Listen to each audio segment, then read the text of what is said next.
Hola, ¿cómo están? Hoy vamos a cumplir con una entrevista largamente postergada, por razones obvias que se notan en estas máscaras que nos acompañan. A su atractivo como gran ensayista, Premio Municipal de Literatura, apreciada mujer de letras e intelectual, se suma que haya asumido como primera mujer directora de la Academia Chilena de la Lengua. Además lo hace en el Instituto Chile. Va a ser un gusto cumplir finalmente con esta conversación postergada con Adriana Valdés.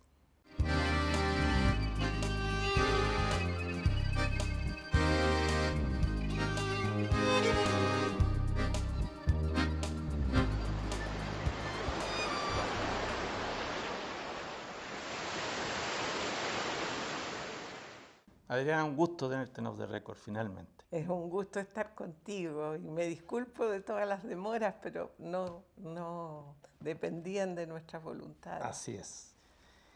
Adriana, lo decía muy en la pasada la presentación, ¿en qué te desafía presidir la Academia Chilena de la Lengua? Asumamos, y no un dato menor, que primera mujer, y quien te precedió en el cargo estuvo larguísimo tiempo. El tiempo más largo que ha estado un ¿Cuánto? director. ¿28? Fueron veintitantos años, 23, 24 creo. Por supuesto ya había un estilo en la academia yo entré bajo Roque Scarpa, recuerdo, en 1993, 1992, cuando empezó a diversificarse las personas que entraban en la academia. Y ahí en esa misma ocasión entró Armando Uribe, que nunca más fue después que murió Roque Scarpa, y varias otras personas. Ya había entrado Jorge Edwards, etc.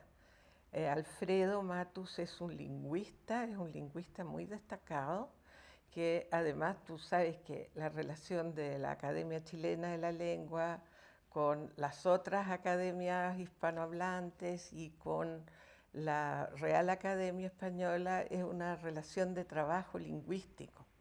Y cada vez se transformó más en trabajo lingüístico gracias a Alfredo Matus. Yo eso lo repito, porque él como que cambió el centro de los estudios de la lengua al decir insistentemente, pero saben ustedes, los hablantes de español no están todos en Castilla.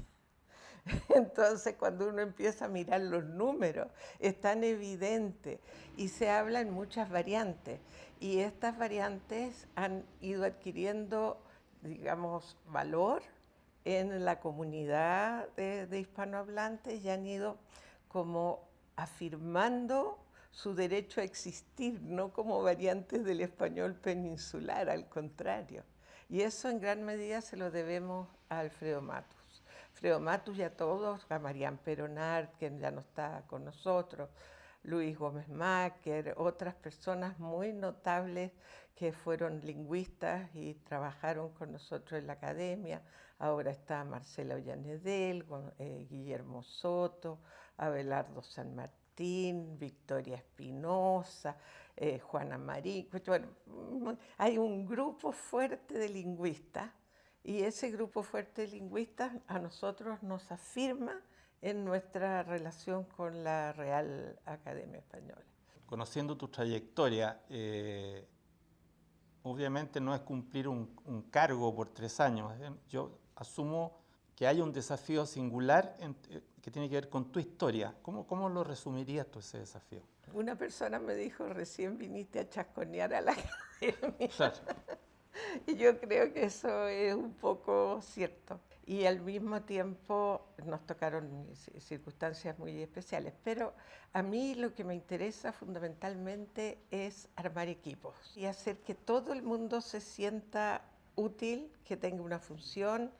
Me interesa mucho la diversidad, que esté presente la diversidad en la academia. Cuando yo era vicedirectora y organicé un programa que se llamaba Poesía Chilena Viva. ¿Qué hacíamos con esto? Nosotros invitábamos a los poetas que estaban recién publicando, mayores o menores, por eso era viva, no eran jóvenes, no era esto, era viva. Y entonces los invitábamos a la academia a leer. Venía mucha gente, teníamos una capacidad de convocatoria gracias a que hacíamos con 3 poetas cada vez y con un académico que se refería muy brevemente, pero como que daba la acogida a la gente que iba. Entonces, ¿qué significa eso?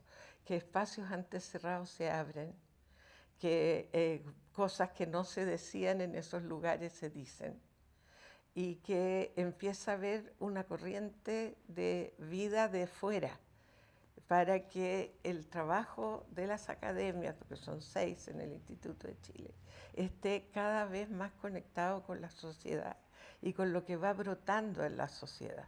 Porque por composición, tú sabes, las academias que vienen mucho de una tradición francesa, claro, son cargos vitalicios, en general las personas son mayores, entonces existe siempre el riesgo de no estar, de ser un poco impermeable a lo que está pasando. Y yo he tratado de que la academia y el instituto, con mucha cooperación de varias de las academias, sea cada vez más permeable a la sociedad. El momento más feliz de mi vida como directora fue justo después de los disturbios de octubre, cuando logramos con la Academia de Bellas Artes hacer un concierto de cantantes chilenos.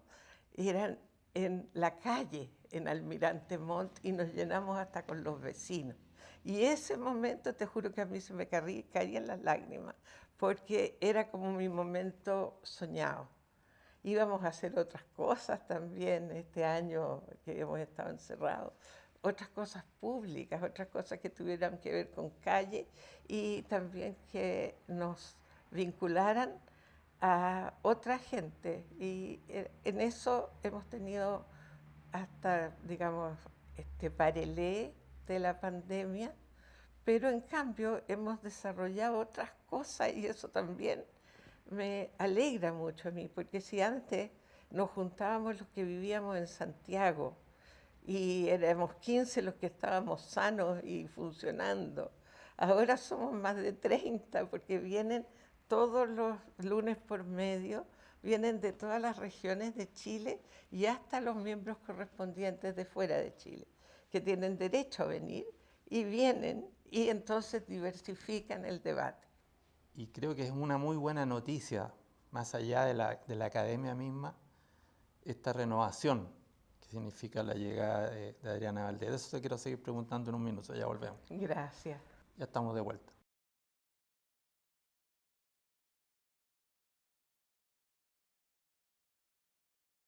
Adriana, hablamos de lo que podía significar esta presencia tuya en la academia y obviamente asociado a tu historia, a tu trayectoria.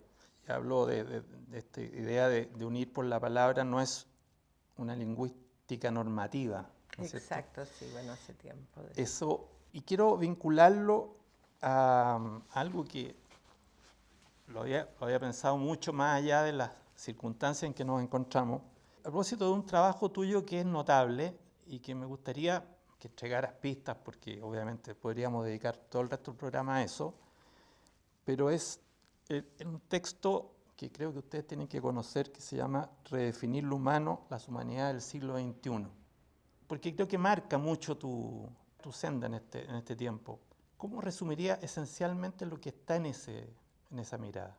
Mira, nació de una convocatoria, naturalmente, pero me puse a pensar y me encontré con que todo para mí era muy insatisfactorio, muy poco vinculado con la realidad que estaba observando y pensando, bueno, es que podemos seguir enseñando humanidades, digamos, si la palabra humanidades viene de humano y los humanos estamos mutando, porque la verdad es que en una generación, en 2 generaciones, nosotros estamos trabajando no solo con nuestro cerebro, sino que con una cantidad de prótesis increíble, ¿no? Llamándolas así porque eso la gente lo entiende rápidamente.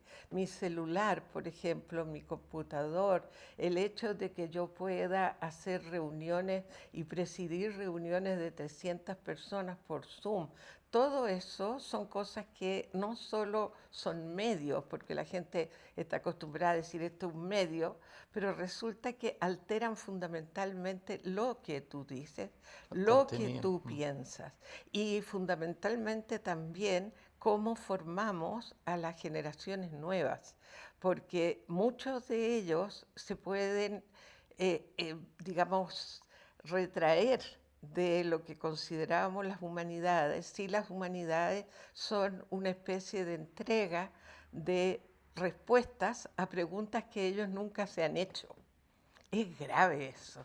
Esa frase es muy buena y esa frase es de Ronald Kay, así que yo nunca la digo sin atribuirle autor, porque el asunto es que si tú tienes un alumno, lo que tú vas a enseñar al alumno tiene que ser algo que de alguna manera él vislumbre que puede ser interesante para él, que lo puede necesitar. Y nosotros lo que hemos estado entregando son unas especies de piedras duras de contenido elaboradas por generaciones anteriores a niños que están jugando con una cantidad de cosas y nosotros desde la adultez nos glorificamos diciendo que esas son tonteras, son medios que los distraen de lo importante. Y yo de repente pienso, ¿acaso eso no está desarrollando el cerebro humano de manera distinta, enseñándonos a conocer de manera distinta, por ejemplo, a través de las imágenes y a través de conexiones que no son lineales, como las de la lectura de un libro, sino que cada vez más son como unas especies de constelaciones?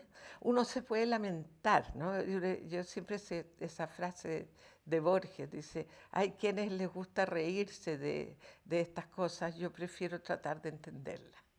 Eso es el resumen de qué consiste el libro. Y es como humilde el libro, porque no trata de contestar esas cosas, sino que de verlo en los casos de los precursores, como eran Warburg y Benjamin, de este tipo de pensamiento. Y abre una conversación tan notable como la que sugiere esa síntesis, que yo creo que dice mucho.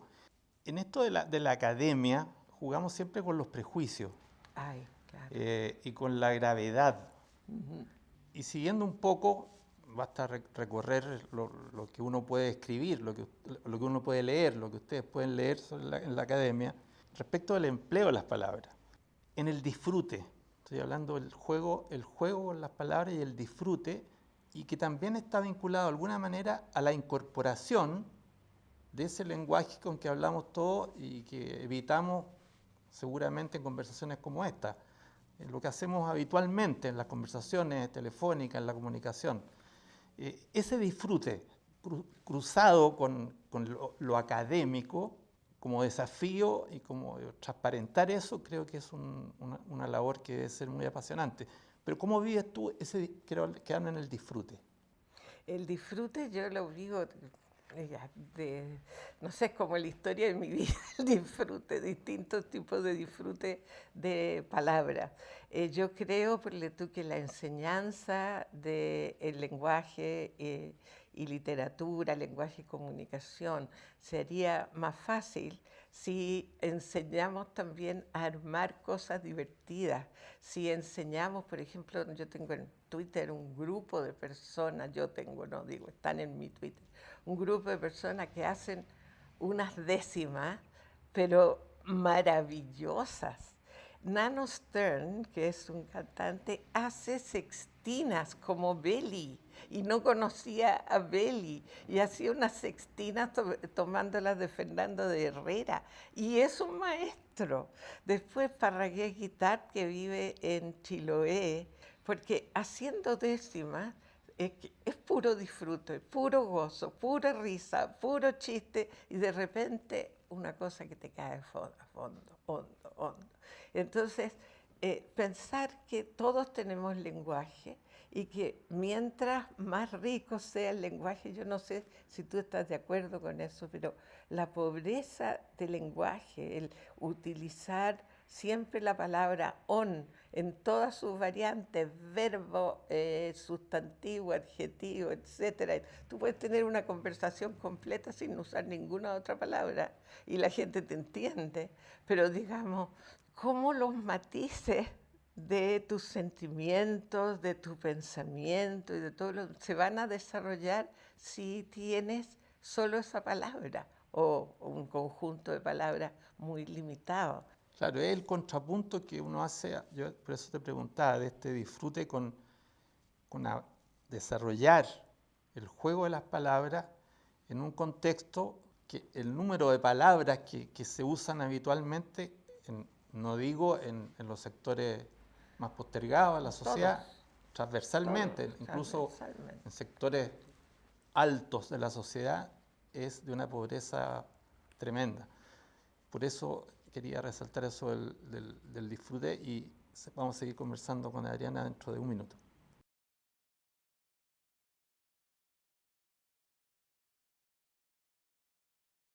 Adriana, lo digo simple, tú eres feminista desde que yo sé de ti. Uh-huh. El cruce hoy día, ¿hay un cruce arbitrario o no entre la idea del lenguaje inclusivo asociado al feminismo? ¿Hay ahí algo, un juego que requiere algún trato, estoy pensando desde la academia, el uso de las palabras? ¿Cómo vives tú ese fenómeno? Nosotros lo vivimos eso el año pasado, porque evidentemente vimos que las mismas instituciones públicas, porque no hay que olvidarse que el Instituto de Chile es una institución republicana, o sea, a mí me interesa recuperar las instituciones republicanas para el funcionamiento de la República. Entonces, cuando las instituciones del Estado empiezan a ser instructivos sobre cómo hablar cerca de las personas. Cuando la presidenta de entonces se dirige con todes de repente en algún asunto, cuando el Consejo Superior de una universidad le pide a uno de nuestros miembros que haga una exposición acerca de eso, es asunto de la academia. Entonces, lo que hicimos fue una conversación pública y esa conversación pública se grabó, está en nuestra página, todo el mundo la puede ver. Y luego de eso hicimos las ponencias, hicimos una coedición con Catalonia de un libro cuyo título me atribuyo con orgullo, porque se llama Sexo, Género y Gramática. Sí. Y ese libro, que iba a salir para el Día de la Mujer, el 8 de marzo, naturalmente no pudo salir y salió hace poco. Y allí está como la idea de que cuál es el tema, cómo se puede abordar, cómo también hay diferencias de opinión y una cantidad de ejemplos que te puedes morir de lo interesantes que son y además de lo cómicos que son. Y que me preguntaban a mí sobre eso. Y a mí me interesa que lo que me preguntan a mí sea contestado en colectivo. Te quiero hacer una pregunta breve sobre situaciones y algunos personajes. ¿Cuándo empezaste a leer? Yo empecé a leer como a los 5 y medio, 6 años. No era demasiado precoz, pero cuando empecé a leer se me abrió el mundo. Tenía un padre que leía mucho, al que yo quería también, así entrañablemente. Entonces yo empezar a leer, entré como en el círculo mágico alrededor de ese padre. Siempre digo que la biblioteca de él, era un hombre de muy pocas palabras y que no te explicaba nada. Entonces siempre te decía, vaya a buscarlo a tal parte. De flojo, pero al mismo tiempo era muy formativo. Yo creo que la pedagogía es esto. Mire, yo sé dónde lo puede averiguar, vaya. Vaya a buscarlo. Bueno, podríamos hablar mucho del personaje Enrique Lin. Tú escribiste Enrique Lin Vistas parciales. Vistas parciales, sí. Ahora parece que va a haber una reedición porque se acabó el libro, se publicó 20 años después de la muerte de Enrique, porque yo creo que solo en ese momento sentí yo que tenía suficiente distancia como para no hablar desde el testimonio, desde lo personal. Cuéntales, ¿qué es lo que es esto de los cafés de la muerte? Esto pasa por muchas cosas. Fíjate que el hecho de haber tenido que editar, que yo le pedí a Pedro Lastra, como un amigo nuestro, que editara conmigo, que pusiera, editar Diario de Muerte luego escribir ese libro de Enrique Lin, Vistas Parciales, años después. Para mí esa fue mi primera experiencia de muerte cercana, porque ni mi padre ni mi madre siquiera habían muerto. Y entonces yo me di cuenta que en ese proceso la gente está muy sola, que el tabú de hablar de la muerte en ese momento, en tiempos de Enrique, estaba completamente instalado. Y estaba también otra práctica que era abarrotar al enfermo de cuidados para evitar que muriera aunque su muerte fuera inevitable, ¿te fijas?